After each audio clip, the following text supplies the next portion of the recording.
المولى ونعم النصير. بسم الله الرحمن الرحيم. الحمد لله الذي هدانا لهذا وما كنا لنهتدي لولا أن هدانا الله. لقد جاءت رسل ربنا بالحق والصلاة والسلام والتحية والإكرام على أشرف الأنبياء والمرسلين مولانا ومولى الكونين جد الحسن والحسين أبي القاسم محمد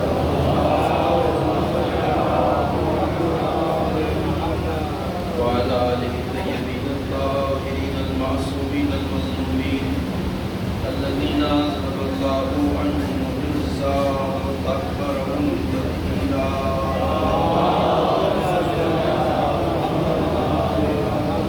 ولعنة الله دائمة باقية الأبدية على أعدائهم وقاتليهم وغاصبهم غير مزمعين من الآن إلى قيام يوم الدين. أما بعد، فقد قال أبو عبد الله الحسين عليه السلام: إني لم أخرج أشرا ولا بدرا ولا ظالما ولا مفسدا، إنما خرجت لطلب الإصلاح في أمة جدي، أريد أن آمر بالمعروف وأنهى عن المنكر وأن أسير بسيرة جدي وأبي صلوات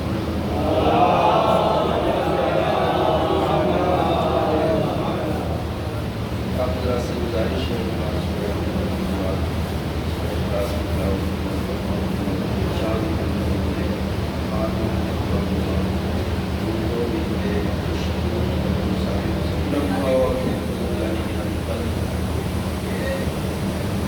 واقع کربلا اہمیت اور اس کے اثرات کے حوالے سے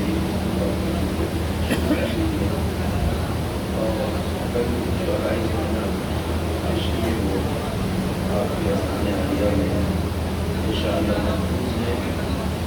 واقع کربلا یقینی طور پر انسانی تاریخ کا وہ ممتاز اور منفرد اور عظیم واقعہ ہے جس نے صدیوں کو متاثر کیا ہے، اور یہ ایک زندہ بیدار اور جاری و ساری رہنے والا مکتب ہے. ہم اس بات کو تحریک کربلا اور قیام کربلا کے اہداف اور مقاصد میں جب دیکھتے ہیں، غور کرتے ہیں، تو سید الشہداء کے کلام بلاغت نظام میں خود اس بات کی وضاحت کی گئی ہے. اور اس طرح سے حسین ابن علی نے واقعہ کربلا کو ترتیب دیا ہے کہ واقعہ کربلا کسی صدی میں کسی سرزمین پر محدود ہو کے نہ رہ جائے، بلکہ کربلا ایک عالمی اور ابدی تحریک میں تبدیل ہو جائے. اور یہ یقینی طور پر ابدی اور ایک ایسی زندہ اور باقی رہنے والی تحریک ہے جو آج بھی جاری و ساری ہے. کربلا آج بھی جاری ہے، ایک زندہ اور بیدار مکتب کی طرح. یہی وجہ ہے کہ کربلا کوئی قصہ ماضی نہیں ہے، بلکہ کربلا داستان حال ہے. اور اس مکتب کی خدمت، اس عزاداری کی خدمت، اس کی عظمت کے حوالے سے اگر دیکھی جائے، اس کی گہرائی اور گہرائی کے اعتبار سے اگر دیکھی جائے، تو تب یہ اندازہ ہوتا ہے کہ خدمت عزائے سید الشہداء یا عزادار سید الشہداء، ماتمدار سید الشہداء کا اتنا بڑا درجہ، اتنا بڑا مقام اور مرتبہ اگر احادیث میں بیان کیا گیا ہے تو وہ کس لیے ہے؟ کربلا چونکہ ایک ابدی تحریک ہے، کربلا سامان ہدایت ہے، کربلا منارہ نور ہے، کربلا بشریت کو نجات دینے والا مکتب ہے، زندہ مکتب. اسی لیے اس کو احیاء کرنا، اس کا ذکر باقی رکھنا، اس قیام کربلا کا ساتھ دینا، اس مشن کو آگے بڑھانا، اس کے لیے اپنی خدمات دینا. اس دستگاہ حسینی میں انسان اگر خدمات انجام دیتا ہے، سروس انجام دیتا ہے، تو اس کی فضیلتیں بے شمار ہیں. اتنی فضیلت ہے کہ جس کا کوئی اندازہ نہیں لگا سکتا ہے. عاشق حسین، ماتمدار حسین، فرش عزا بچھانے والا، مجلس عزا میں اس فرش پہ آنے والا انسان اگر اتنا بلند درجہ ہے تو اس کی وجہ یہ ہے کہ واقع کربلا کی جو افادیت ہے، جو اہمیت ہے، وہ بے شمار ہے، اس کا کوئی اندازہ نہیں لگا سکتا۔ تو کربلا چونکہ ایک زندہ اور بیدار مکتب ہے، اسی لیے اس سے جڑے ہوئے ہر انسان کے لیے فضیلتیں بیان کی گئی ہیں۔ سب سے بڑی فضیلت نجات کی ضمانت ہے، مصحف ناطق حضرت امام جعفر صادق علیہ السلام اور میں اس بات اور حدیث کو انہی لفظوں میں بیان کر رہا ہوں جو امام نے فرمائے۔ بعض لوگ ان احادیث کو جب سنتے ہیں اور مقصد سے واقف نہیں ہوتے، گہرائی سے واقف نہیں ہوتے، اس کی گہرائی سے واقف نہیں ہوتے، اس کے عمق سے واقف نہیں ہوتے، اس کی کما حقہ اہمیت سے واقف نہیں ہوتے، تو سوال کھڑے کرتے ہیں، طرح طرح کی شرطوں کے بارے میں سوچتے ہیں۔ مگر امام نے یہ جو کلمات ارشاد فرمائے ہیں اس میں کسی شرط و شروط کو نہیں رکھا، بلا شرط امام فرماتے ہیں من بقا علی الحسین ابقا او تباقا وجبت لہ الجنہ۔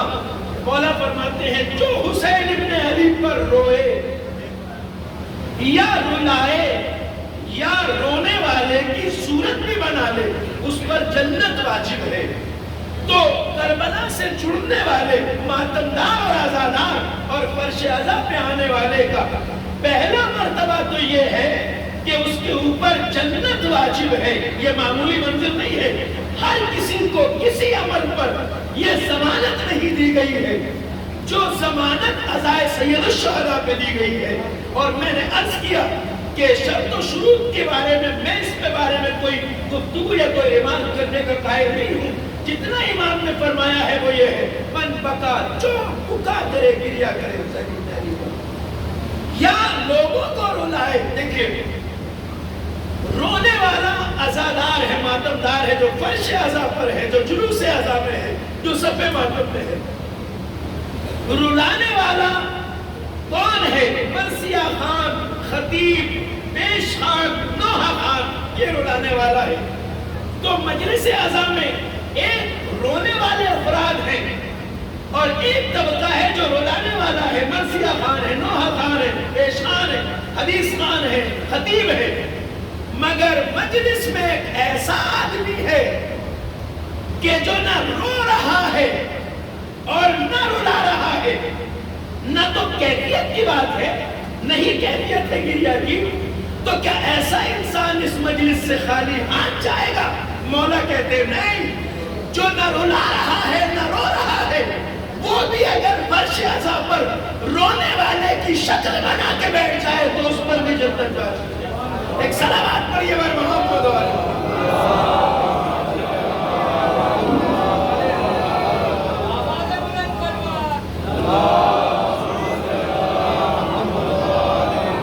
تو یہ درجہ، یہ کمال اور یہ شرف اور یہ عزت اور یہ بلندی ہر کسی کو حاصل نہیں ہو سکتی۔ کسی عبادت میں یہ ضمانت نہیں دی گئی ہے جو عبادت عزا میں دی گئی ہے۔ مظلوم کربلا پر رونا اور حسین ابن علی کے مکتب سے جڑنا، اس بارگاہ میں حاضر ہونا۔ لہذا میں کہنا یہ چاہتا ہوں کہ ہمارے جتنے بھی بزرگ، جتنے بھی نوجوان، جتنے بھی بچے عزائے سید الشہداء کی خدمت کرتے ہیں، انہیں اپنے درجات کو سمجھنا اور پہچاننا ضروری ہے۔ ہمارا کوئی بھی عمل جو ہم اس خدمت عزا میں کرتے ہیں اس کی کتنی اہمیت ہے بارگاہ مولا میں، اس کا اندازہ ہر کسی کو نہیں ہے۔ اور الحمدللہ یہ سعادت، یہ توفیق، یہ کمال اور یہ شرف ہے ہر کسی کو کہ مکتب سید الشہداء سے وابستہ ہر نوجوان، ہر بزرگ، ہر بچہ اس عزاداری میں اپنا کوئی نہ کوئی کام، کوئی نہ کوئی خدمت، کوئی نہ کوئی اس کے حصے میں خدمت آتی ہے، اور یہ بڑا شرف ہے۔ ہم اپنے وطن جاتے ہیں فرش عزا بچھانے کے لیے، اسی لیے تو جاتے ہیں نا کہ جہاں ذمہ داریاں ہوتی ہیں، جہاں کام کرنے کا موقع ملتا ہے، وہاں عزاداری کرنے کا لطف ہی کچھ اور ہوتا ہے۔ تو ہر نوجوان کے حصے میں، ہر بزرگ کے حصے میں کوئی کام ہوتا ہے، اور ان کاموں کو کبھی حقیر اور کمتر نہ سمجھیے۔ میں مکتب سید الشہداء اور سید الشہداء کے کرم کی بات یہاں آپ کے سامنے عرض کر رہا ہوں۔ ایک شخص ہے جو آ کر فرش بچھاتا ہے، بڑا شرف ہے واللہ۔ ایک شخص ہے جو عزاداروں کے جوتے ٹھیک کرتا ہے، بڑا شرف ہے واللہ۔ ایک شخص ہے جو آ کر مائک کی تاریں ٹھیک کرتا ہے، بڑا شرف ہے واللہ۔ ایک شخص ہے جو عزاداروں کو تبرک تقسیم کرتا ہے، بڑا شرف ہے واللہ۔ ایک نوجوان ہے جو عزاداری کے جلوس کے راستے میں چلنے والا ایک بانس گاڑتا ہے، بڑا شرف ہے واللہ۔ ایک ایسی ذات ہے جو ہمارے ہر عمل کا حساب کتاب رکھتی ہے، وہ کریم ذات خود حسین ابن علی کی ذات گرامی۔ ان اللہ لا یضیع اجر المحسنین ومن یعمل مثقال ذرۃ خیرا یرہ، اگر عملی ثبوت دیکھنا ہے تو سید الشہداء کے اس مکتب سے وابستہ ہو جائیے۔ ایک خطیب فرماتے ہیں کہ جس مسجد میں میں خطاب کرتا تھا مجلس، اس مسجد میں ایک شخص تھا جس نے برس ہاں برس ایک کام کیا تھا، صرف وہ عزاداروں کے لیے صرف چائے اڈیلتا تھا۔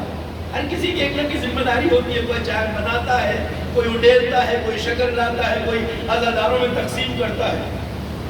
اس شخص کا کام صرف یہ تھا کہ وہ عزاداروں کے لیے چائے اڈیلتا تھا کپوں کے اندر۔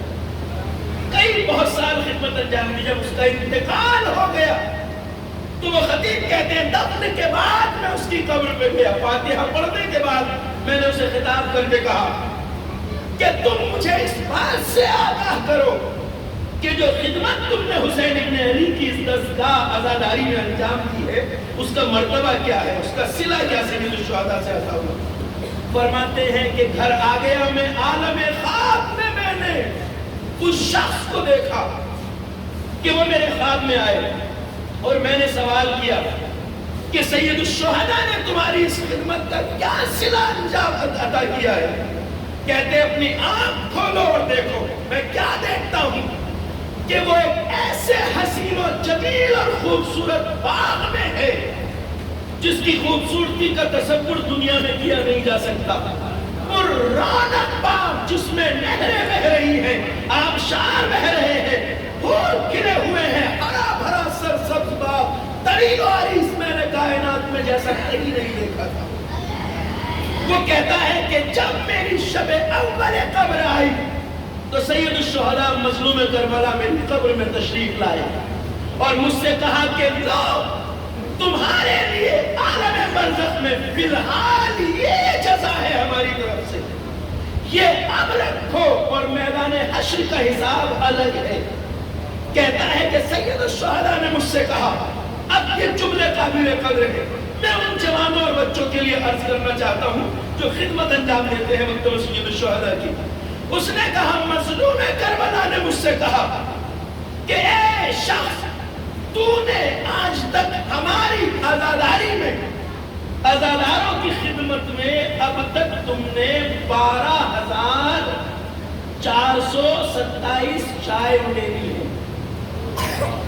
میں نے کہا کوئی ایسی ذات ہے جو حساب رکھتی ہے؟ گنتی اور عدد تک سید الشہداء نے بتایا، آج تک تم نے ہمارے عزاداروں کی خدمت میں 12,427، یہ عدد گنتی جو مجھے صحیح یاد ہے، حالت ظاہر یہی ہے۔ یہ اتنے کا صلہ ابھی یہ ہے عالم برزخ میں، قیامت اور حشر میں جزا کچھ اور ہوگی۔ تو اب یہ کہتا ہے کہ جب اس شخص نے مجھے یہ بتایا اور اتنے حسین و جمیل بات میں نے اسے دیکھا تو یکایک یہ بتانے کے بعد یہ رونے لگا۔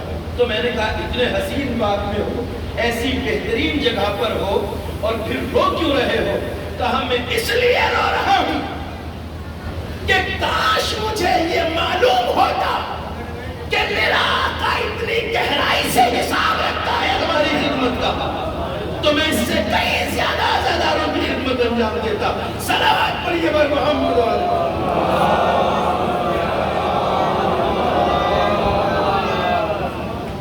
اگر مجھے یہ علم ہوتا کہ میرا آقا، میرا مولا اتنا دقیق حساب رکھتا ہے ہماری خدمات کا، یہ میں نے اس لیے عرض کیا کہ ہمارے یہ نوجوان ہمارے بچے قابل مبارکباد ہیں جو احیاء عزائم سید الشہداء کرتے ہیں، جو اہتمام عزا کرتے ہیں، اور الحمدللہ یہاں مسلسل ایک تسلسل کے ساتھ نوجوان بزرگ اپنی سرپرستی میں خدمات کو انجام دیتے ہیں۔ پروردگار اپنی بارگاہ میں شرف قبولیت عطا فرمائے اور ہماری خدمات قلب سید الشہداء کی خودبندی کا باعث ہو انشاءاللہ۔ تو یہ مکتب سید الشہداء ہے، اس کی خدمت کی اتنی اہمیت کیوں ہے؟ اب سوال یہ ہے اس کی خدمت کی اتنی اہمیت کیوں؟ اس لیے کہ اگر بقائے دین ہے تو وہ کربلا کی وجہ سے، اگر شعائر دین زندہ ہے تو کربلا کی وجہ سے، اگر شریعت باقی ہے تو کربلا کی وجہ سے، اگر آج ذکر الہی باقی ہے تو کربلا کی وجہ سے، سارا دین قائم ہے کربلا کی وجہ سے۔ اس لیے عزاداری کی بقا، لوگ اکثر یہ سوال کرتے ہیں عزاداری کا مقصد کیا ہے؟ عزاداری کا مقصد کیا ہے؟ عزاداری کا مقصد وہی ہے جو مقصد حسین ابن علی۔ توجہ فرمائیے گا، اس بات سے ہمیں غافل نہیں ہونا چاہیے۔ عزاداری کا مقصد وہی ہے جو مقصد حسین ہے، یعنی جس طرح قیام حسین حفاظت دین کے لیے ہے، اسی طرح عزاداری حسین حفاظت دین کے لیے ہے۔ صلوات پڑھیے بر محمد و آل محمد۔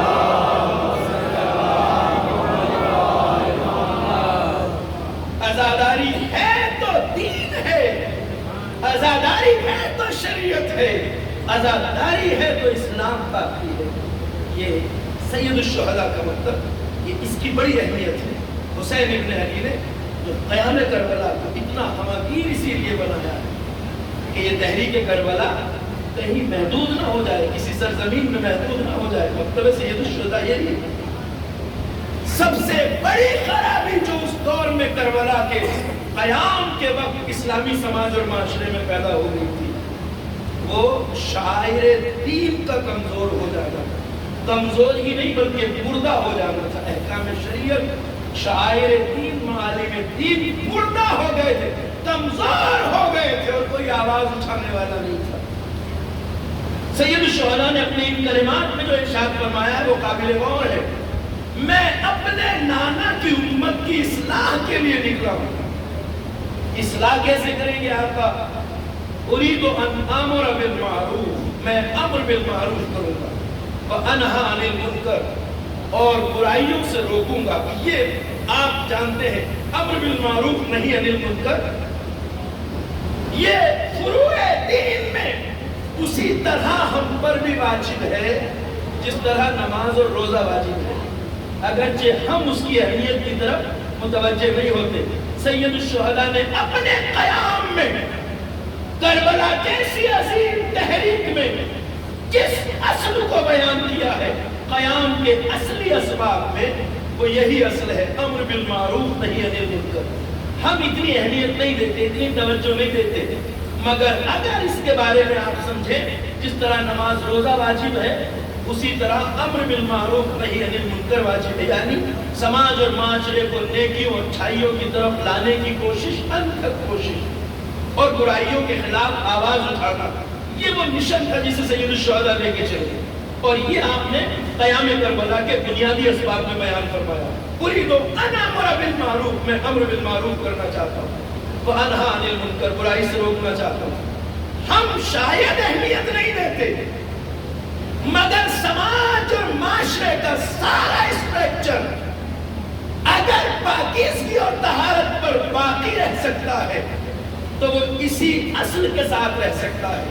جس سماج میں برائیوں سے نفرت ختم ہو جائے، جس سماج میں برائی کے خلاف جذبہ نفرت ختم ہو جائے، نیکیوں کے فروغ کا جذبہ ختم ہو جائے، وہ معاشرہ اتنے پست معاشرے میں بدل سکتا ہے کہ جہاں یزید مسند خلافت اسلامی پہ آ جائے اور کسی کو کوئی فرق نہ پڑے۔ دیکھیں بنیادی جو خرابی تھی اسی کی طرف تو سید الشہداء نے اشارہ کیا۔ یزید اسی لیے مسند خلافت پہ آ گیا کہ اس سماج اور معاشرے میں اس اصل کو مردہ کر دیا گیا تھا۔ کوئی نیکی کے لیے آواز اٹھانے والا نہیں تھا، برائی کے خلاف کوئی آواز اٹھانے والا نہیں تھا۔ یہ سید الشہداء اسی مشن کو لے کے چلے۔ آپ ذرا سوچئے، اگر معاشرے کو پاکیزہ بنانا ہے، مترقی کمال کی طرف لے جانا ہے، تو ہمیں بھی یہ فریضہ سماج میں انجام دینا چاہیے، یعنی نیکیوں کا فروغ اور برائی سے روکنا۔ روئے زمین پر کتنے مسلمان ہیں؟ 6 ارب سے زیادہ مسلمانوں کی تعداد۔ انصاف سے بتائیے، جس دنیا میں، جس زمین پر 6 ارب سے زیادہ انسان برائی روکنے کا کام کرے، تو کیا اس زمین پر برائیاں پنپ سکتی ہیں؟ نہیں پنپ سکتی۔ اور یہی کربلا کا مقصد ہے۔ حسین بن علی نے بتایا، ایک تحریک کربلا کی بنیاد بڑے اصولوں پہ رکھی گئی ہے۔ اگر 6 ارب انسان برائیوں کو روکنے کے لیے کھڑے ہو جائیں تو اس زمین پر نہ داعش جنم لے سکتے ہیں، نہ القاعدہ جنم لے سکتے ہیں، نہ طالبان جنم لے سکتے ہیں، نہ ستمگر طاقت سانس لے سکتے ہیں، مگر برائی کے خلاف کھڑے ہونے کا جذبہ انسان کے اندر ہونا چاہیے۔ سید الشہداء نے، ہم سوچتے ہیں کہ بس محلے میں لوگوں سے اچھی اچھی باتیں کرنا اور برائی کے خلاف بولنا یہ امر بالمعروف، نہیں صاحب، ہر چیز کا ایک درجہ ہے۔ سماج اور محلے میں برائی نظر آئے تو وہاں بھی ٹوکنا ضروری ہے، اور عالمی سطح پہ اگر برائیوں کو کھڑے ہوتے دیکھو اس کے خلاف قیام کرنا یہ بھی امر بالمعروف ہے۔ اور تحریک کربلا نے ہمیں یہی بتایا کہ امر بالمعروف صرف محلے اور پڑوس اور گلیوں میں نہیں ہے، ظلم کے خلاف ہے، ناانصافی کے خلاف ہے۔ اگر یزید جیسا بدکار امت اسلام کی ترتیب پہ مسلط ہو جائے تو انسان کے لیے ضروری ہے کہ وہ قیام کرے امر بالمعروف نہی عن المنکر۔ ہم اہمیت نہیں دیتے ہیں، اور اہمیت نہ دینے ہی کی وجہ سے سماج میں برائیاں پنپتی ہیں۔ نہج بلاغہ میں امیر کائنات حضرت علی بن ابی طالب علیہ السلام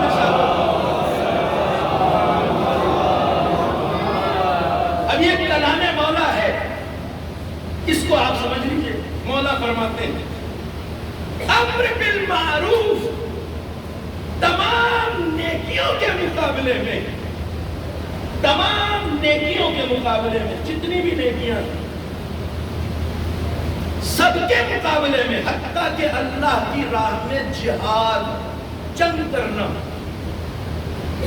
اس سے بھی بڑا ہے امر بالمعروف۔ مولا فرماتے ہیں تمام نیکیوں، حتیٰ کہ اللہ کی راہ میں جہاد سے بھی بڑا ہے فریضہ امر بالمعروف۔ اور اس کی عظمت ایسے ہی ہے جیسے تمام اعمال کی حیثیت امر بالمعروف کے مقابلے میں ویسے ہی ہے جیسے سمندر کے مقابلے میں منہ کی تری۔ جہاد انسان اگر میدان جنگ میں کرتا ہے جا کر، اس کی بھی حیثیت ایسی ہے جیسے سمندر کے مقابلے میں منہ کی تری۔ سمندر کتنی تری رکھتا ہے اور منہ میں کتنی تری ہوتی ہے انسان کے۔ امام فرماتے ہیں کہ امر بالمعروف کی حیثیت سمندر جیسی ہے اور تمام نیکیوں کی مثال منہ کی تری کی جیسی ہے اس کے مقابل میں۔ اس کا مطلب یہ ہے کہ جس قیام کو سید الشہداء شروع کر رہے تھے وہ قیام بہت اہم ہے۔ ہاں اہم ہے، یہی سے معلوم ہوتا ہے کہ حسین ابن علی نے جب اپنے حج کو عمرے سے بدلا اور مکے سے اس دن روانہ ہوئے آپ کربلا کی طرف، کہ جب حاجی مکے میں جمع ہو رہے تھے، تاریخ آپ کے سامنے ہے، پوری دنیا اسلام سے حاجی مکے جمع ہو رہے ہیں، موسم حج شروع ہو رہا ہے، اور حسین اسی وقت مکہ چھوڑ کے کربلا کی طرف جا رہے ہیں۔ یہی سے سید الشہداء ایک پیغام دینا چاہتے تھے۔ میں کہوں گا یا ابا عبداللہ، یہ امت جو حج کرنے کے لیے مکہ آ رہی ہے، یہ مسلمان جو پوری دنیا اسلام سے لمبا سفر کر کر کے مکے آ رہے ہیں، یہ وہی کام کرنے آ رہے ہیں جو آپ کے نانا نے انہیں تعلیم کیا ہے۔ حج شریعت کا حکم ہے۔ یا ابا عبداللہ، جب یہ آ رہے ہیں دور دراز سے تو آپ بھی حج کر کے جائیے نا۔ مگر حسین نے عین موسم حج میں مکہ چھوڑ کر امت کو اور قیامت تک آنے والی نسلوں کو ایک پیغام دیا ہے۔ حسین کہہ رہے تھے میں اصلاح کے لیے نکلا ہوں۔ اصلاح یعنی خرابی کو ٹھیک کرنا، بگاڑ کو درست کرنا، غلطی چیز کو صحیح کرنا اصلاح کہلاتا ہے نا، اصلاح یعنی ٹھیک کرنا۔ تو سید الشہداء جو کرنے جا رہے تھے وہ کیا ہے؟ اور سوال پھر یہی پہ ہوتا ہے، یا عبداللہ کس خرابی کو ٹھیک کرنے کے لیے جا رہے ہیں؟ کیا اس سماج میں نماز نہیں پڑھی جا رہی ہے، روزہ نہیں رکھا جا رہا ہے، حج نہیں ہو رہا ہے؟ حج کے لیے جو حاجی آ رہے ہیں، ظاہر سی بات ہے جب حج کرنے آ رہے ہیں تو اس کا مطلب نماز بھی پڑھیں گے، اس کا مطلب یہ ہے روزہ بھی رکھیں گے، اس کا مطلب یہ ہے طواف خانہ خدا بھی کریں گے، اس کا مطلب یہ ہے تلاوت قرآن بھی کریں گے۔ سب کچھ تو ہو رہا ہے، آپ کس چیز کی اصلاح کے لیے جا رہے ہیں؟ بڑا سوال ہے۔ اور شاید سید الشہداء نے اس موقع کا انتخاب اسی لیے کیا، اور حسین بتانا چاہتے تھے کہ تم اس دھوکے میں نہ رہنا کہ وہ سماج جہاں نماز ہو رہی ہو وہ اسلامی سماج ہے، جہاں حج ہو رہا وہ اسلامی سماج ہو۔ این موسم حج میں حسین نے مکہ چھوڑ کے بتایا کہ اگر ظلم کے خلاف آواز اٹھانے کی ہمت نہ ہو تو ایسے معاشرے کی نماز نہیں ہے، روزہ نہیں ہے، حج نہیں ہے، تلاوت قرآن نہیں ہے۔ صلوات پڑھیے بر محمد۔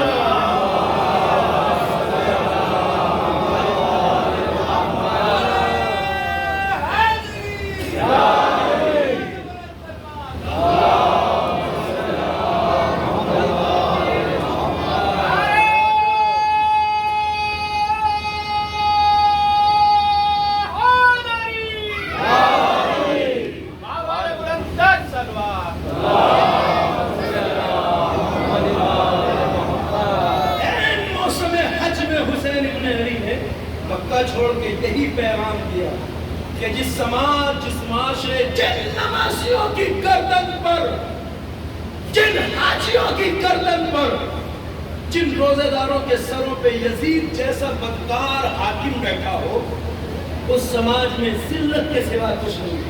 اس لیے کہ عبادتیں کیوں کرائی ہیں اللہ نے؟ یہ بات بارہا عرض کی جا چکی ہے کہ اللہ نے نماز اپنے لیے نہیں پڑھوائی ہے ہم سے۔ بھائی نماز پڑھنے سے اللہ کو کوئی فائدہ ہے؟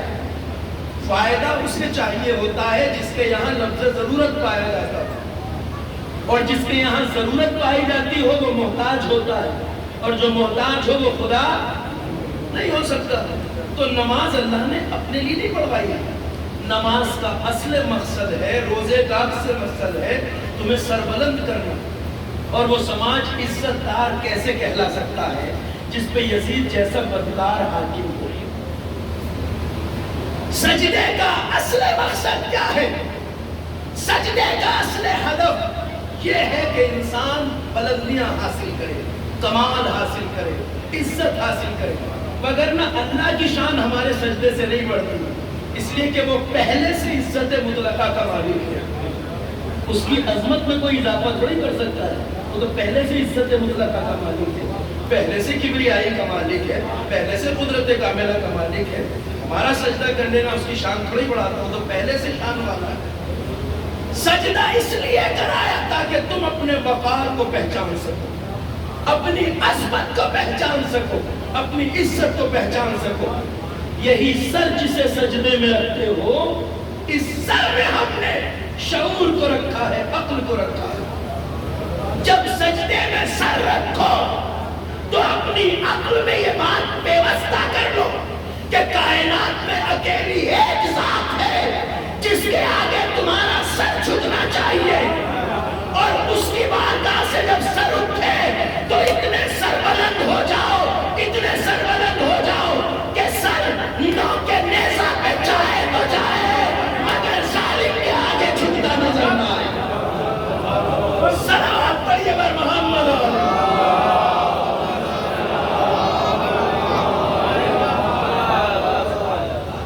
ایک سجدہ گزار کو کسی ظالم، کسی طاقتور، کسی دولت مند، کسی بھی مغرور کے آگے جھکنے کی اجازت نہیں دیتا۔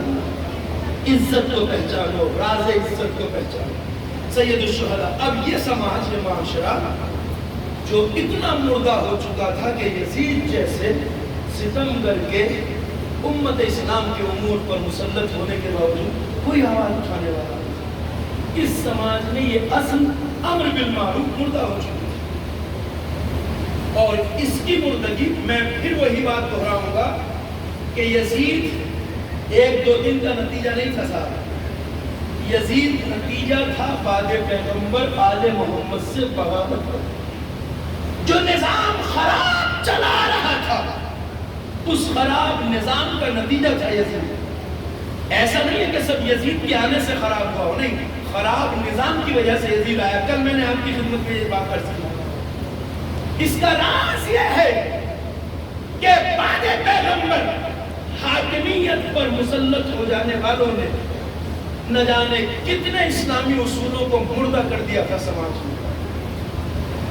آپ اس سماج اور معاشرے کی بات سن رہے ہیں جہاں حق بولنے کی اجازت نہیں تھی، جہاں سچ بولنے کی اجازت نہیں تھی. عام انسان کی بات چھوڑیے، جو زمین پر سب سے زیادہ سچا تھا اس کی زبان پہ پہرا لگا دیا گیا تھا. روئے زمین پر زمین نے ابو ذر سے بڑے کسی سچے کا کچھ نہیں بتایا. پیغمبر کی حدیث ہے ابو ذر غفاری، اللہ اکبر. اس معاشرے کا اندازہ لگائیے. اور یہ تو پیغمبر کے جانے کے بہت جلدی کی بات ہے. یزید تو 50 سال بعد آیا. جب ابو ذر نے تیسرے دور خلافت و حکومت میں ناانصافی کے خلاف آواز اٹھائی، برائی کے خلاف آواز اٹھائی، بیت المال کی بندربان کے خلاف آواز اٹھائی، بنی امیہ کے قصر العمارے اور محلوں کے خلاف آواز اٹھائی، جو بیت المال مسلمین کو اس طرح چل رہے تھے. خطبہ ششقیہ امیر المومنین کی تعبیر میں لفظوں میں امام نے فرمایا کہ بنی امیہ اس دور میں بیت المال کو اس طرح چل رہے تھے جس طرح پہاڑ کی ہری بھری گھاس کو اونٹ چڑھتا ہے. بنی امیہ کو سارے منصب دیے جا رہے تھے، بیت المال کی لوٹ چل رہی تھی. اور اس سماج اور معاشرے میں رسول کا ایک پاکیزہ صحابی جو زبان رسالت مآب میں اتنا معتبر تھا کہ پیغمبر نے کہا زمین نے ابو ذر سے بڑے کسی سچے کا بوجھ نہیں اٹھایا. اس شخص نے، اس صحابی رسول نے آواز اٹھائی نظام ظلم کے خلاف. تنہا ابو ذر کا آواز اٹھانا دلیل ہے اس بات کی کہ خلافت کے تیسرے مرحلے تک آتے آتے امت اسلام کتنی مردہ ہو چکی تھی. بھائی آپ اسی سے اندازہ لگائیے نا، کربلا تو 50 سال بعد ہے. یہ واقعات پیغمبر کے 20 سال سے بھی کم عرصے میں ہے پیغمبر کے بعد. جس سماج میں اکیلا ابو ذر آواز اٹھا رہا ہو، تو اس کا مطلب یہ ہے کہ اتنی جلدی اسلام کی تقدیر پر اس طرح سے پنجے گاڑ دیے گئے تھے کہ کسی میں بولنے کی ہمت نہیں تھی. ایمان کے 9 درجوں پہ فائز ابو ذر غفاری اور سچا کائنات کا سب سے بڑا سچ بولنے والا ابو ذر ظلم کے خلاف کھڑا ہو گیا. اس صحابی رسول کو اتنا پاکیزہ صحابی ہوتے ہوئے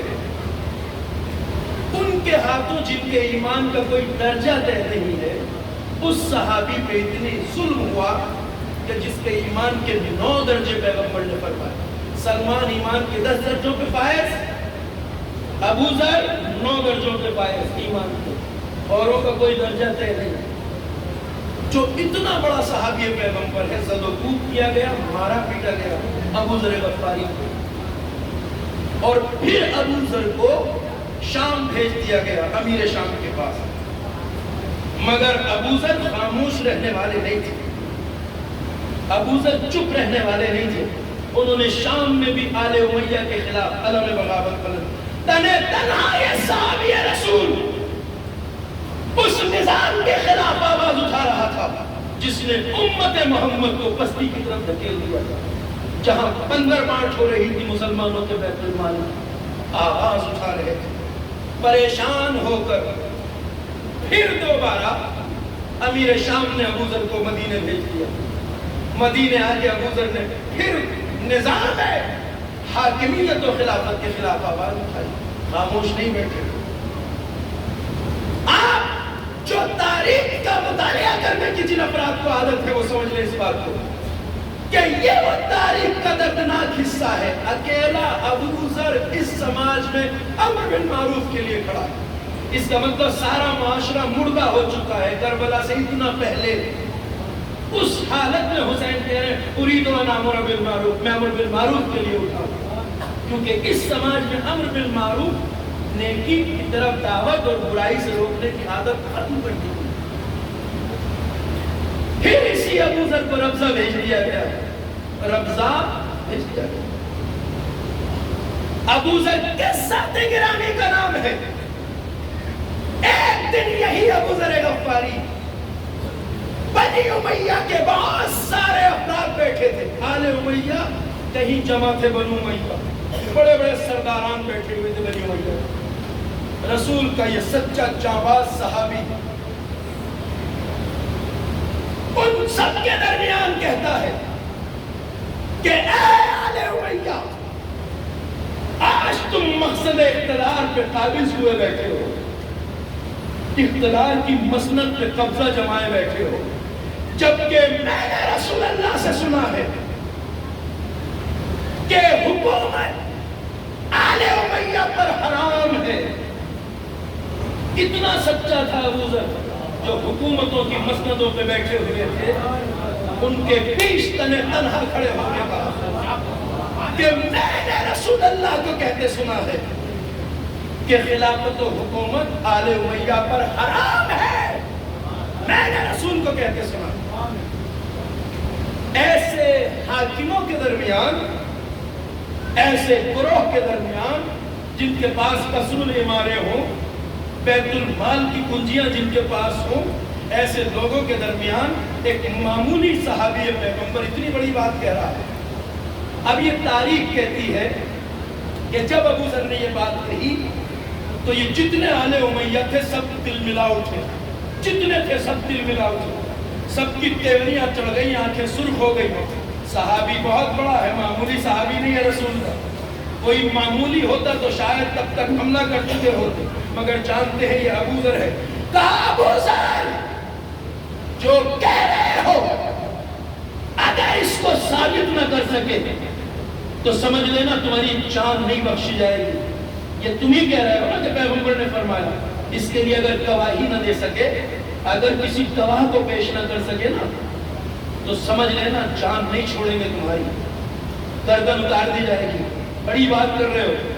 اب ظاہر سی بات ہے یہ کہہ رہے ہیں نا، اکیلے کہہ رہے ہیں، کہا یا تو ثابت کرو، گواہی پیش کرو کہ رسول نے یہ فرمایا، وگرنہ تمہیں چھوڑیں گے نہیں، جو حشر تمہارا ہم کریں گے جان لو۔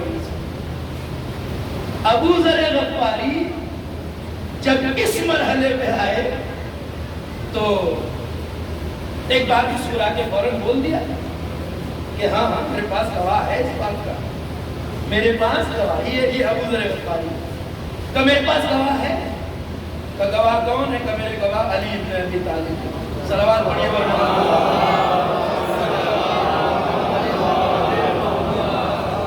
میرے گواہ علی بن ابی طالب ہے۔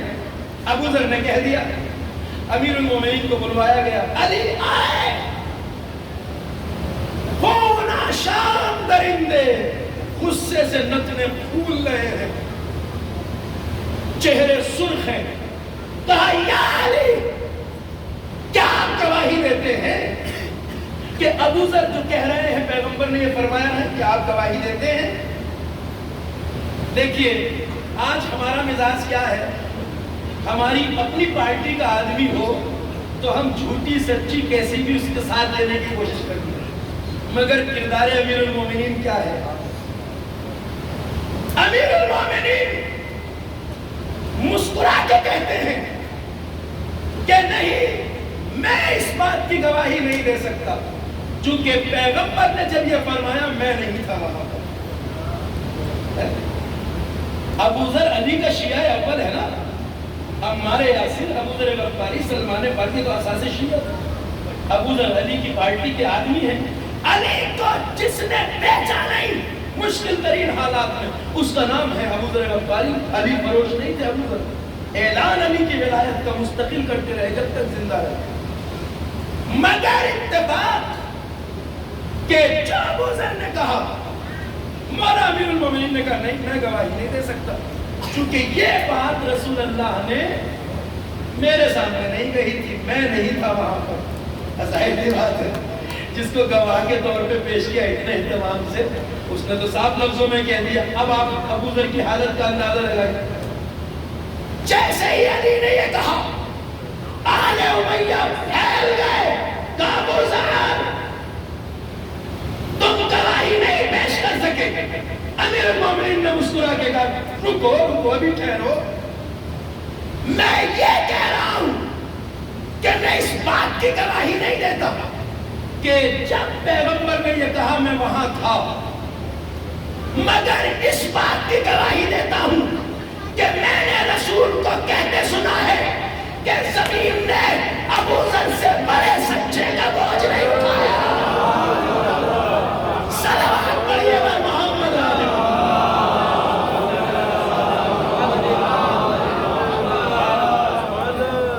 ایک اور صلوات پڑھیے بر محمد۔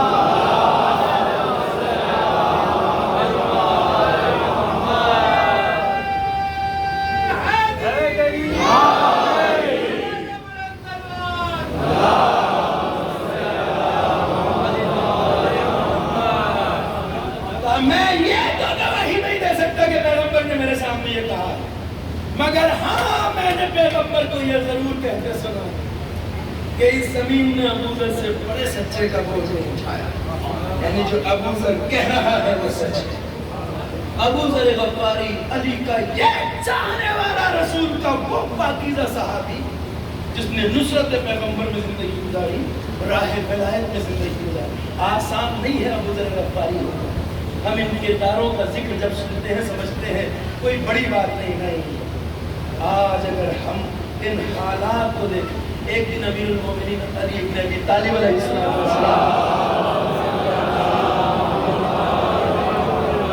اپنے اصحاب کے درمیان بیٹھے ہوئے فرما رہے تھے ابو ذر غفاری کون ہے؟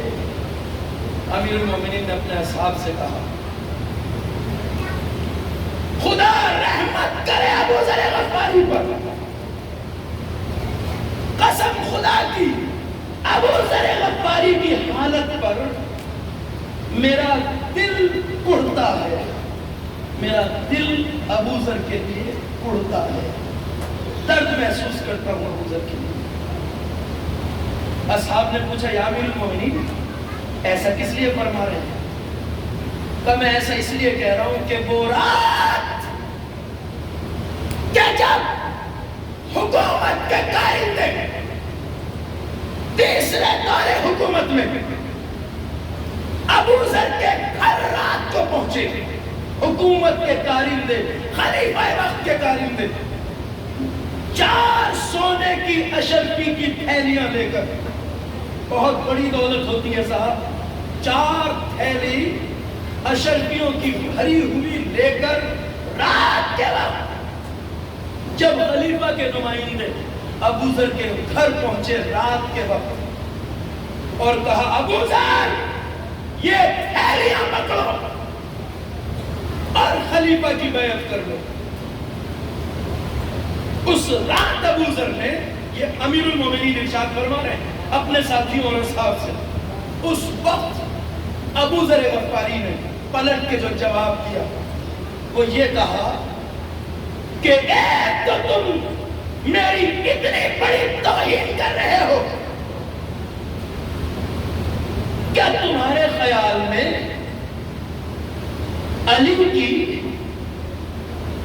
علی کے ساتھ ناانصافی اور غداری کے لیے بس 4 سونے کی اشرفیوں کی تھیلیاں بڑی بات ہے؟ ایک تو تم میری توہین کر رہے ہو کہ مجھے اتنا گرا پڑا سمجھ رہے ہو کہ میں 4 سونے کی اشرفی کی تھیلیوں کے بدلے علی کو بیچ دوں گا، اور دوسری بات یہ ہے کہ اگر تم 4 اشرفی کی تھیلیاں نہیں پوری کائنات کی دولت بھی اکٹھی کر لاؤ اور میرے قدموں میں ڈال دو، تب بھی میں اس کے بدلے علی کے ایک سر کے بال سے سودا نہ کروں۔ علی کی بیعت میرے گلے پر ہے، میں بیعت میں ہوں علی کی، میں قدیر کی بیعت کو نہیں توڑ سکتا۔ کہا تم جو لے کے آئے ہو، کہ یہ سمجھتے ہو ابو ذر کو اس سے خرید لو گے؟ یہ 4 اشرفی کی تھیلیاں نہیں، اگر پوری دنیا کی دولت بھی جمع کر کے لے آؤ تو میں علی کے سر کے ایک بال سے نہ بچوں۔ پھر امیر المومنین اب یہ رہا، اور کہتے ہیں امیر المومنین کہ پھر ابو ذر نے حکومت کے 5 سپاہی کارندوں کو تھکے مار کے گھر سے باہر اور اپنا دروازہ مضبوط کروا، یہاں تک کہہ کر امیر المومنین ٹھہر گئے۔ اور پھر اصحاب نے دیکھا کہ مولا کی آنکھوں سے آنسو رہے، علی رونے لگے۔ علی کے راستے پہ چلنا آسان نہیں ہے، علی رونے لگے۔ اصحاب نے پوچھا یا امیر المومنین گریہ کیوں فرما رہے؟ کہ میں اس لیے گریہ کر رہا ہوں کہ قسم اس پروردگار کی جس کے قبضہ قدرت میں علی کی جان ہے، جس رات وہ ابو ذر کو خریدنے آئے تھے، اس رات 3 دن اور 3 رات گزر چکے تھے، ابو ذر اور ابو ذر کے بچوں کے منہ میں ایک نوالا نہیں گیا۔ 3 دن رات سے بھوکے تھے ابو ذر اور ابو ذر کے بچے، مگر انہوں نے علی کو نہیں بیچا، انہوں نے علی کا سودا نہیں کیا۔ آسان نہیں ہے یہ اصحاب پیغمبر ابو ذر غفاری، جس سماج میں ابو ذر ظلم کے خلاف آواز اٹھا رہا ہے، وہ سماج ابھی تک ہی سے مردہ ہو چکا۔ اور حسین ابن علی یہی فرمایا، قیام کربلا کا جو بنیادی مقصد ہے، اب یہ سوچئے کہ جب پیغمبر کے 15-20 سال بعد امت کا یہ حال ہو گیا ہو، تو کربلا تک آتے آتے یہ اصل کتنی سماج سے مٹ چکی ہو۔ اس لیے حسین نے کہا کوئی تو انا امر بالمعروف، میں امر بالمعروف کے لیے کہا ہوں، وانہا عن المنکر، برائیوں سے روکنے کے لیے۔ ہماری بھی عزیز و وہی ذمہ داری اور فریضہ ہے۔ عزاداری کا اصل ہدف نیکیوں کی ترویج، ان سماج سے برائیوں کا خاتمہ۔ اگر دیکھنا چاہتے ہیں ہم کہ ہماری عزاداری حقیقی عزاداری ہے یا نہیں، تو اس پیمانے پہ تولتے جائیں اپنے معاشرے۔ اگر مجلسیں ہمارے سماج کو تبدیل کر رہی ہیں، اگر مجلسیں ہمارے معاشرے میں نیکیوں کو فروغ دے رہی ہیں، اگر مجلسیں ہمارے سماج سے برائیوں کا خاتمہ کر رہی ہیں، تو ہماری عزاداری حقیقی عزاداری ہے، اور نہیں تو پھر ہمیں زیادہ سیکھنے کی ضرورت ہے۔ مقصد قیام سید الشہداء حسین ابن علی جس ظلم کے خلاف کھڑے ہو رہے تھے، وہ سماج کی مردگی تھی، وہ سماج کی مردگی۔ تصور کیجئے اتنی بڑی اسلامی مملکت میں جس کی حدیں ایران، سمرقند، بخارا، ادھر سندھ تک ملتی تھی، ادھر روم تک، اتنی بڑی مملکت میں صرف پاکیزہ کردار جو حسین کا ساتھ دینے کے لیے آئے، اتنی بڑی اسلامی مملکت میں صرف 72 نکل کے آئے۔ اس سماج کی مردگی کا اندازہ لگا سکتے ہیں جہاں صرف 72 حسین کے ساتھ آئے۔ مگر میں یہ عرض کر دینا چاہتا ہوں کہ میرے جوان اور میرے بزرگ کبھی بھی جب اس ذکر کو سنیں تو یہ نہ سوچیں کہ حسین صرف 72 ہی لا سکتے تھے، نہیں، حسین تو انہیں لائے جو حقیقی اسلام کی شکل تھے، مگر نہ لانے کو حسین بہت سارے لا سکتے۔ مجھے نہیں معلوم کہ میں نے کسی موقع پہ یہ بات آپ سے عرض کی ہے یا نہیں، لیکن صرف اشارتاً کہہ دینا ضروری سمجھتا ہوں تاکہ بچے اس بات کو درک کریں۔ حسین کربلا میں ان پاکیزہ کردار کو لائے کہ جو اسلام کی حقیقی تصویر تھے۔ ایک جملہ اور آپ کے سامنے سرد کرتا ہوں، اور وہ یہ کہ روئے زمین پر اللہ نے اپنا قانون اسلام بھیج کر جیسا انسانی سماج بنانا چاہا ہے، جیسا انسانی سماج بنانا چاہا ہے، ویسا سماج آج تک زمین پر نہیں بن سکا سوائے ایک سماج کے، اور وہ تھا وہ سماج جس کا دائرہ خیام حسینی کے اندر تھا۔ بس اسلام کا سچا سماج اسی وقت بنا جب خیام حسینی نصب ہوئے۔ جو اس دائرے میں تھے وہ سچے مسلمان تھے، وہ وہی تھے جنہیں اللہ دیکھنا چاہتے۔ اور انشاءاللہ حجت آخر کے ظہور کے بعد، منتقم خون حسین کے ظہور کے بعد، اس روئے زمین پر وہی معاشرہ بنے گا جو کربلائی معاشرہ تھا، وہی سماج بنے گا جو کربلائی سماج تھا۔ وقت ملے گا تو میں اشارہ کروں گا بعد ظہور کی حالت کے بارے میں، لیکن ابھی میں نے اشارہ کر دیا۔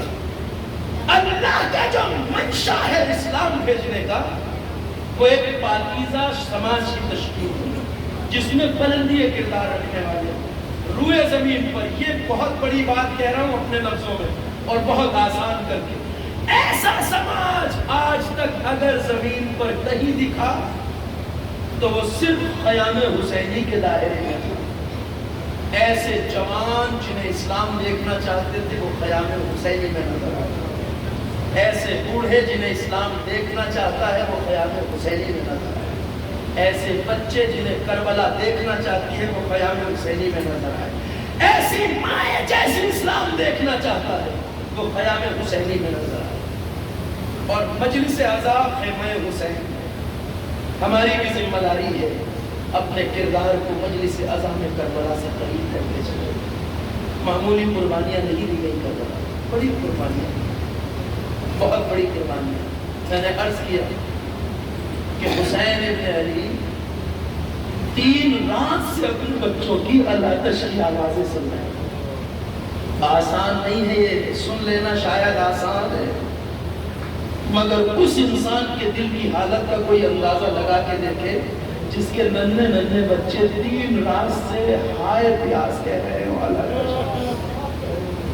اس مجمع میں بہت سارے جوان ایسے ہیں جن کے چھوٹے چھوٹے بچے ہیں۔ کبھی دل پہ ہاتھ رکھ کے سوچئے اور فرض کیجئے کبھی رات کے وقت آپ کا بچہ جاگ جائے اور آپ سے کہے بابا مجھے پانی چاہیے، تو کوئی ایسا ہے تم میں کہ جو جب تک اپنے بچے کو پانی نہ پلا دے چین سے سو جائے؟ بغیر پانی پلائے آپ کو نیند نہیں آ سکتی۔ ذرا اس حسین کے دل سے پوچھو جس کے سینے میں سونے والی ننھی سکینہ اپنی انداز سے کہہ رہی ہے العطش آئے پیاس،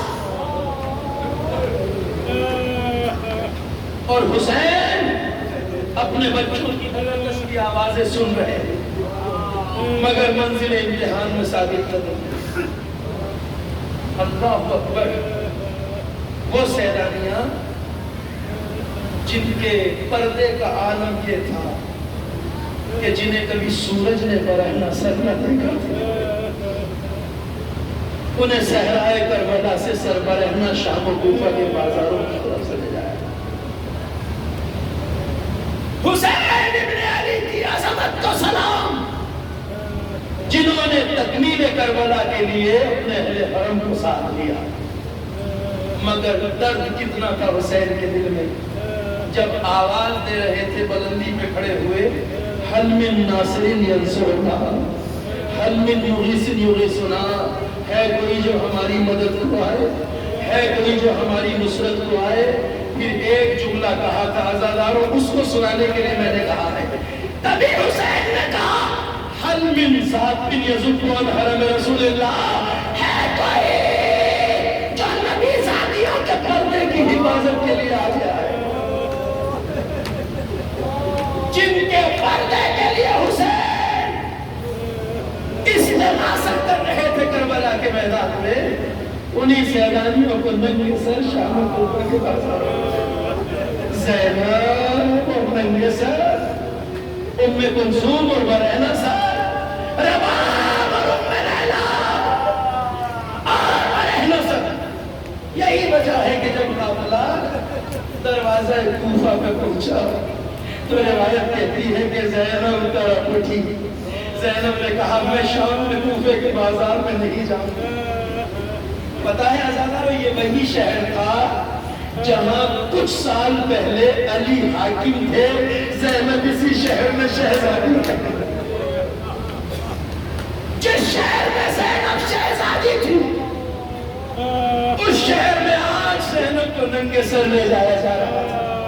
زینب نے کہا میں اس بازار میں نہیں جاؤں گی، میں بازار میں نہیں جاؤں گی۔ سواریاں رک گئی، قافلے رک گئے۔ زینب نے کہا بازار میں ننگے سر نہیں جاؤں۔ شیو اپنا تازیانہ تیار کر رہا تھا، یکایک زینب کی نظر سر حسین کی طرف، کیا دیکھا نو کے نیزہ پہ بھائی کی آنکھوں سے آنسو آیا۔ ترک کے کام آ جائے، زینب سمجھ گئی تیرے مقصد کو بچانے کے لیے مجھے ننگے سر شام و کوفہ کے بازار میں جانا ہے۔ زینب چاہے سلام زینب کبریٰ پر۔ وہ زینب جب کوفے کے بازار میں آئی تو روایت کہتی ہے کہ زینب کا عزم و حوصلہ اور ہمت ایسا تبدیل ہو گیا کہ زینب نے کوفے کے بازار میں خطاب کرنا شروع کیا۔ عزادارو ذرا ایک بات کا تصور کیجئے، سلسلہ موت و حیات جاری ہے۔ جب کسی گھر میں موت ہو جاتی ہے تو مردوں تو صبر آ جاتا ہے کچھ دیر رونے کے بعد، مگر گھر کی عورتیں مسلسل گریہ کرتی ہے، روتی رہتی ہے۔ جب تک جنازہ گھر میں گریہ ختم نہیں ہوتا، نرم احساسات، نازک جذبات ٹوٹ جاتی ہیں۔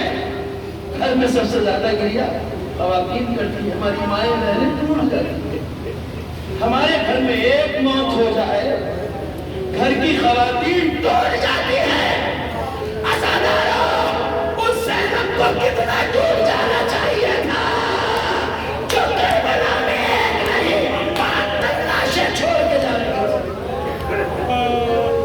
اور 72 ایسے تھے جن میں زیادہ تر زینب کی گود کے پالے تھے، مگر علی کی بیٹی ٹوٹی نہیں۔ بازار کوفہ میں جب قافلہ آیا تو روایت کہتی ہے علی کی بیٹی نے علی کے لہجے میں خطبہ دینا شروع کیا۔ علی کے لہجے میں زینب نے خطبہ دیا، لہجہ بھی علی کا، انداز گفتگو بھی علی کی۔ سننے والوں نے جب سنا تو علی کا لہجہ یاد آ گیا۔ زینب نے شام کوفے کے بازار میں ان کوفیوں کو جب خطاب کیا تو لہجہ بھی علی کا تھا، انداز بھی علی کا تھا، الفاظ کے ادائیگی کا ہنر بھی علی کے جیسا۔ انہی کوفے والوں سے علی کا بھی کبھی خطاب کرتے تھے نا کسی کوفے میں، جب یہ کہتے تھے کہ سردی ہے ابھی کیا جنگ پہ جائیں، ابھی گرمی ہے ابھی کیا جائیں، تو علی کہتے تھے یا اشباہ الرجال والا رجال، او مردوں کی شکل رکھنے والے نامردوں، کاش تم نے مجھے نہ دیکھا ہوتا، میں نے تمہیں نہ دیکھا ہوتا۔ جو لہجہ علی کا تھا، او مردوں کی شکل رکھنے والے نامردوں، ان کوفیوں کو اسی طرح زینب نے خطاب کیا، یا اہل القدرۃ و یا اہل الفجرہ، اے غداروں، اے نمک حراموں، اے فریبکاروں، اب رو رہے ہو ہماری حالت دیکھ کر، خدا کرے تمہارا یہ گریہ کبھی ختم نہ ہو۔ زینب کا خطبہ جاری تھا، کوفے کے بازار میں شور گریہ تھا۔ اپنے گھر کے صحن میں علی کا ایک نابینا صحابی بیٹھا تھا، عبداللہ ابن عقیل۔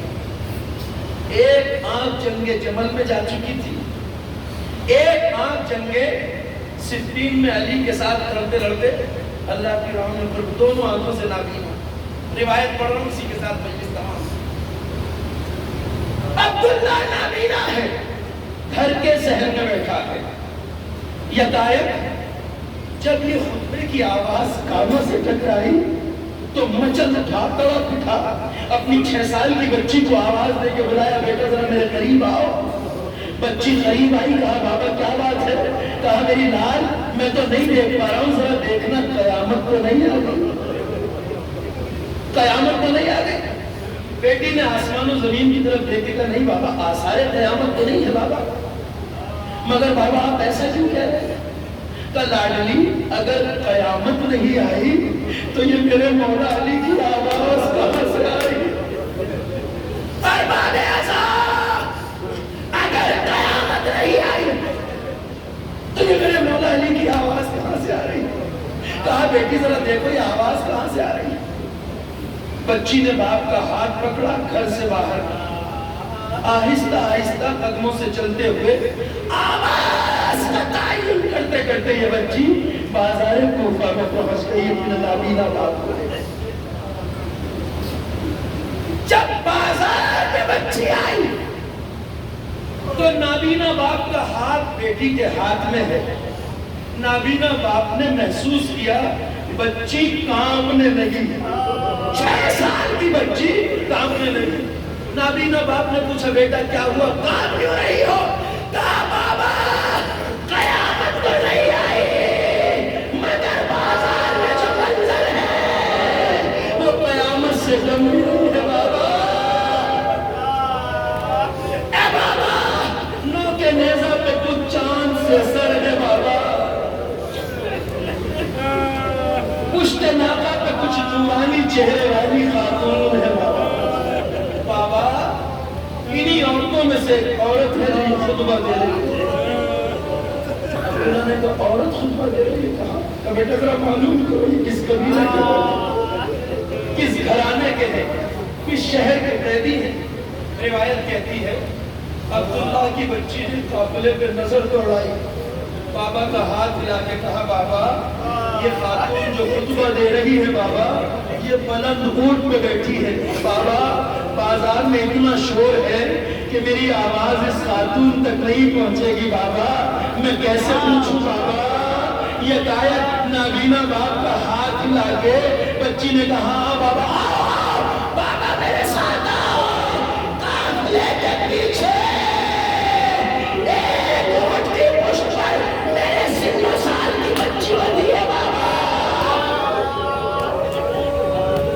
چلو بابا اس بچی سے پوچھتی ہوئی کس قبیلے کے لوگ، سمجھ گئے آزادہ؟ ایک چھوٹے اونٹ کی پشت پر جس پہ سکینہ کو باندھا گیا تھا، یہ بچی اپنے نابینا باپ کو لے کر وہاں آئی جہاں سکینہ پشت ناکا سے بندھی۔ اس بچی نے سر اٹھا کے اس سکینہ سے پوچھا بیٹی آپ کس قبیلے سے ہو، کس شہر سے ہو، کس خاندان کے ہو، کہاں کے قیدی ہو؟ تو روایت یہ کہتی ہے ننھی سکینہ نے ایک بار اس بچی کو اشارہ کر کے بتایا کہ میں بہت پیاسی ہوں، میں بول نہیں سکتے،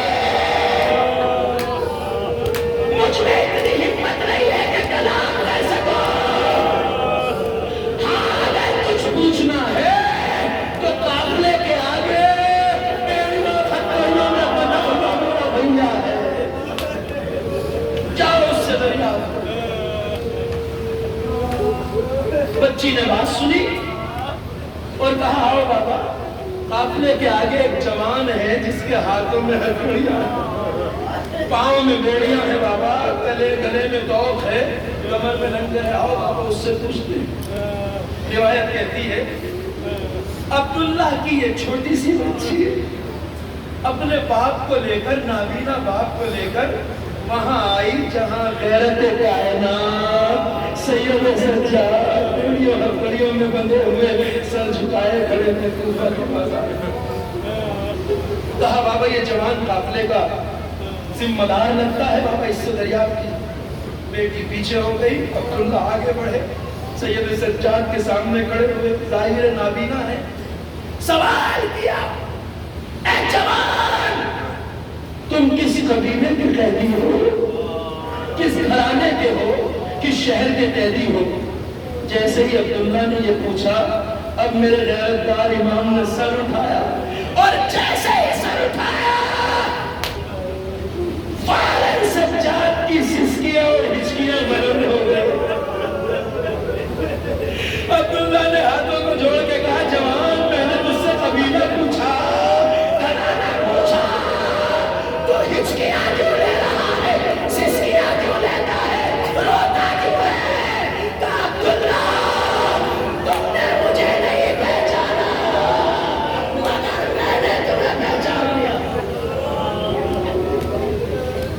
عبداللہ تم مجھے نہیں پہچان سکے مگر میں نے تو تمہیں پہچان لیا پاپا عبداللہ میں حسین کا نام ابن حسین زین العابدین تاب زین العابدین سید سجاد کہاں والا کہا کیا ہوا عبداللہ ہمارا گھر کربلا میں نہیں عبداللہ ہمارا گھر کربلا میں نہیں گیا اور اب سید سجاد نے جملہ کہا عبداللہ شکر کرو کہ تمہاری آنکھیں وہ منظر نہیں دیکھ سکتی جو میری آنکھیں